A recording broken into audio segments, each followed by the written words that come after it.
So వచ్చేది మన ప్రభుత్వమే. ఏంది జూబ్లీ హిల్స్ గెలిస్తేనా? ఈ బీఆర్ఎస్ వాళ్ళందరికీ ఏమైందండి బాబు? ఈ వచ్చేది మన ప్రభుత్వమే అని చెప్తున్నారు. జూబ్లీ హిల్స్ గెలిస్తే మీ జూబ్లీ హిల్స్కి అంటే జూబ్లీ హిల్స్ గెలిస్తే గతంలో మీకున్న ఎమ్మెల్యేల సంఖ్య పెరగదు తెలుసా మీకు కనీసం? ఎందుకంటే ఆల్రెడీ అది జూబ్లీ హిల్స్ మీ సిట్టింగ్ స్థానమే కాబట్టి మీరు జూబ్లీ హిల్స్ గెలిచినా ఓడినా మీకు ఎమ్మెల్యేల సంఖ్య పెరగదు. ఓడితే తగ్గుతావు మహా అయితే. గెలిస్తే మీకు ఎమ్మెల్యేల సంఖ్య కూడా పెరగదు.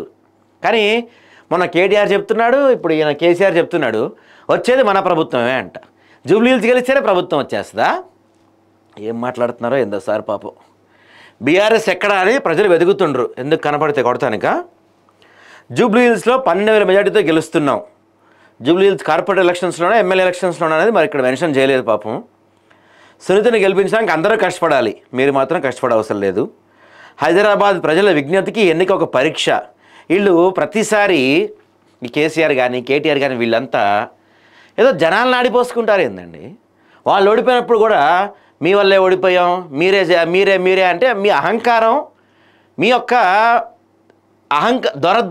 ఈ దొరతనం ఏదైతే ఉందో దానివల్ల మీరు ఓడిపోయారు. ఇప్పుడు కూడా చూడండి, హైదరాబాద్ ప్రజల విజ్ఞతగా ఎన్నిక ఒక పరీక్ష అంట, జనాలకే పరీక్ష అంట ఏకంగా. జిహెచ్ఎంసీపై ప్రభావం చూపనున్న ఫలితం. కాంగ్రెస్ బాకీ కార్డును ప్రతి ఇంటికి పంచాలి. ప్రభుత్వ వైఫల్యాలను ప్రజల్లో గట్టిగా తీసుకెళ్లాలి. మాజీ ముఖ్యమంత్రి బీఆర్ఎస్ అధినేత కేసీఆర్. ప్రభుత్వ వైఫల్యం ప్రజల్లో గట్టిగా తీసుకెళ్ళాలి. మీరు మాత్రం ఫామ్ హౌస్ దాటి బయటికి రావద్దు.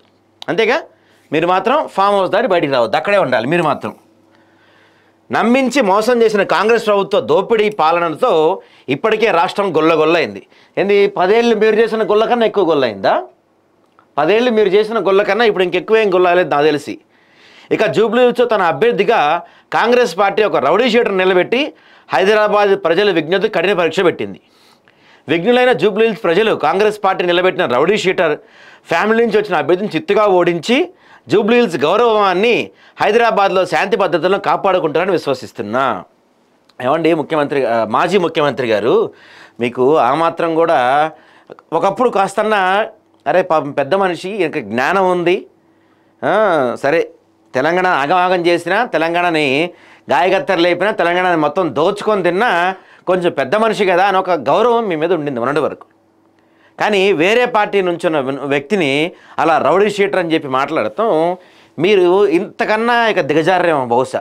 ఇది పీక్స్ కావచ్చు మీరు దిగజారటంలో, ఇంతకన్నా మీకు దిగజారారేమో అనుకుంటున్నా. మీరు గతంలో టికెట్లు ఇచ్చిన వాళ్ళందరూ శుద్ధపూసలా? రౌడీ మీ ఫ్యామిలీలోనే బోల్డ్ ఇవి ఉన్నాయి కదా. మీ బిడ్డ మీద ఒక కేసు ఉండే, కొడుకు మీద ఒక కేసు ఉండే, మీ మీద బోల్డ్ కేసులు ఉండే.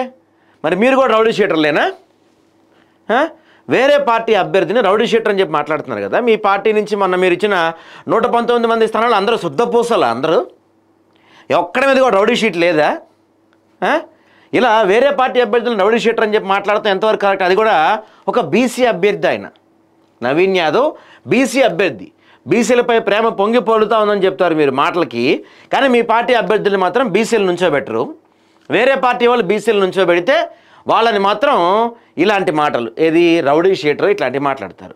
అక్కడికి ఏదో వీళ్ళు మొత్తం శుద్ధపూసలు అన్నట్టు, వీళ్ళ పార్టీలో ఉన్న వాళ్ళందరూ దేవుళ్ళు లేనట్టు, పక్క వాళ్ళు మాత్రం రౌడీ షీటర్లు అంట. ఇంకేమంటాడు పెద్దసారు, మాజీ పెద్దసారు, ఇప్పుడు పెద్దసారు కాదులేండి. జూబ్లీ హిల్స్ అసెంబ్లీ నియోజకవర్గ ఉప ఎన్నికల్లో గెలిపే లక్ష్యంగా భారతీయ రాష్ట్ర సమితి నాయకులకు పార్టీ అధినేత కేసీఆర్ దిశానిర్దేశం చేశారు. అది కూడా ఎర్రవల్లి ఫామ్ హౌస్లోనేనా. దాదాపు 2.5 గంటల పాటు సీనియర్ నేతలతో కేసీఆర్ సమావేశమయ్యారంట. మంచి దావత్ జరిగి ఉంటుంది అక్కడ నిన్న. ఫామ్ హౌస్ మొత్తం వీళ్ళందరూ వెళ్ళారంటే మంచి పొంగి పొరులు ఉంటాయి అన్నీ. సరే, ఉప ఎన్నిక ప్రచారంలో అనుసరించాల్సిన వ్యూహాలపై చర్చించారంట. ఇంకొంచెం ఆగి చర్చించాల్సిందిగా, తొందర ఏముంది అప్పుడే. కాంగ్రెస్ బాకీ కార్డులను జూబ్లీ హిల్స్ నియోజకవర్గంలో ప్రతి ఇంటికి పంచాలి. మరి గతంలో మాగంటి గోపీనాథ్ చేసిన అరాచకాలు కావచ్చు, మీరు అధికారంలో ఉన్నప్పుడు మీరు నెరవేరుస్తా అని చెప్పి ఎగ్గొట్టిన హామీలు కావచ్చు, వాటి గురించి కూడా చెప్పాలిగా. మరి మీరు వీటితో పాటు వాటి గురించి కూడా మీరు చెప్పుకోగలగాలి కదా. తెలంగాణ కాపాడుకోవాలంట, కాపాడుకున్నారు జనం ఆల్రెడీ. కాపాడుకొని మిమ్మల్ని ఇంట్లో కూర్చోబెట్టారు సార్. ప్రజల్లో కాంగ్రెస్ వైఫల్యాలపై విస్తృతంగా చర్చ జరగాలని కేసీఆర్ అన్నారు. సమావేశంలో మాజీ మంత్రులు కేటీఆర్, హరీష్ రావు, జూబ్లీ హిల్స్ అభ్యర్థి సునీత, పలువురు ఎమ్మెల్యేలు ఎమ్మెల్సీలు అందరూ పాల్గొన్నారంట. సో రేవంత్ రెడ్డి హయాంలో తెలంగాణ గొల్లయిందంట. ఈ భేటీలో పలు కీలక అంశాలపై పార్టీ శ్రేణులకు గులాబీ బాస్ దిశానిర్దేశం చేశారు. 2 గంటలకు పైగా ఈ సమావేశం కొనసాగింది. ఈ క్రమంలో జూబ్లీహిల్స్ ఉప ఎన్నికల్లో అనుసరించాల్సిన వ్యూహంపై మార్గనిర్దేశం చేశారు కేసీఆర్. జూబ్లీహిల్స్ ఉప ఎన్నికల్లో డివిజన్ వారీగా ఇప్పటివరకు జరిగిన ప్రచార సరళిని అడిగి తెలుసుకున్నారట. సో మాగంటి గోపీనాథ్ చనిపోయిన బాధను దిగమింగుకొని ధైర్యంగా ఎన్నికలు ఎదుర్కోవాలని బీఆర్ఎస్ అభ్యర్థి మాగంటి సునీత పార్టీ కేడర్కి సూచించారు.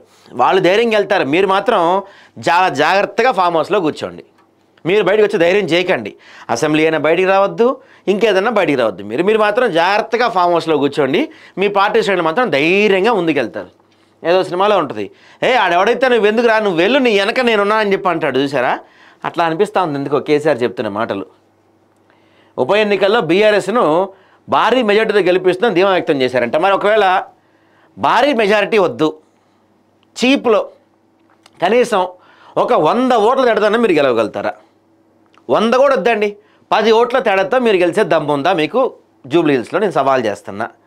12,000 మెజార్టీ వస్తుందని చెప్తున్నారంట కదా, 12,000లోంచి ఆ 2 సున్నాలు తీసేయండి, 2 సున్నాలు తీసేయండి, 3 సున్నాలు తీసేయండి, 12 వస్తుందా మెజార్టీ మీకు? దమ్ముందా? 12 వచ్చిద్దా? సవాల్ చేయగలుగుతారా ఎవరన్నా మీలో? కనీసం 12,000 అంట, 12 కూడా రాదాడ మీకు. ఇంకా కాంగ్రెస్ ప్రభుత్వం అధికారంలోకి వచ్చాక తెలంగాణ ఆగమైందని విమర్శించారు. ఆగమం వల్ల ఇప్పుడే బాగవుతుంది. ఆగమవుతున్న తెలంగాణను కాపాడాల్సిన అవసరం ఎంతైనా ఉందని కేసీఆర్ అభిప్రాయం వ్యక్తం చేశారు. హైడ్రా పేరుతో పేదలను వేధిస్తున్నారన్నారు. హైడ్రా పేరుతో పేదలను వేధించడం కాదు సార్, ధరణి పేరుతో మీరు, మీ కొడుకు, మిగతా వాళ్ళందరూ కలిసి హైదరాబాద్ చుట్టుపక్కల చెరువుల్ని మొత్తం ఆగం పట్టించేశారు చూసారా. ఆ చెరువుల్ని కాస్త బాగు చేసే ప్రయత్నం చేస్తున్నారు అంతే. హైదరాబాద్లోని శాంతి భద్రతలను కాపాడుకోవడానికి జూబ్లీహిల్స్ ప్రజలు బీఆర్ఎస్ను గెలిపిస్తారని ఆశాభావం వ్యక్తం చేశారు. హైదరాబాద్లో శాంతి భద్రతల గురించి మీరు మాట్లాడుతున్నారంటే ఇక దేంతో వల్ల అర్థం కావట్లా. బీఆర్ఎస్ 10 ఏళ్ల కాలంలో అమలైన సంక్షేమ పథకాలు, అభివృద్ధి కాంగ్రెస్ అధికారంలోకి వచ్చాక దూరం అయ్యాయి అన్నారు. కాంగ్రెస్ దుష్టపాలనపై ప్రజలకు మరింత అవగాహన కల్పించాలని బీఆర్ఎస్ నేతలు సూచించారు. జూబ్లీహిల్స్ ఉప ఎన్నిక ఫలిత ప్రభావం జీహెచ్ఎంసీ ఎన్నికలపైన ఉంటుందని అభిప్రాయం వ్యక్తం చేశారంట. సో జూబ్లీహిల్స్ గెలిస్తే స్థానిక సంస్థల ఎన్నికల్లోనూ ప్రజలు తమ వైపే ఉంటారని కేసీఆర్ జోస్యం చెప్పారంట. జోస్యాలు బాగా చెప్తారులే. సో మీరు ఇక్కడ గెలిచేది లేదు, స్థానిక సంస్థలో నిలిచేది లేదు, రేపు రాబోయే బైపోల్స్ మన వాటిని ఏమంటారు జీహెచ్ఎంసీ ఎన్నికల్లో మీరు పొడిచేది లేదు.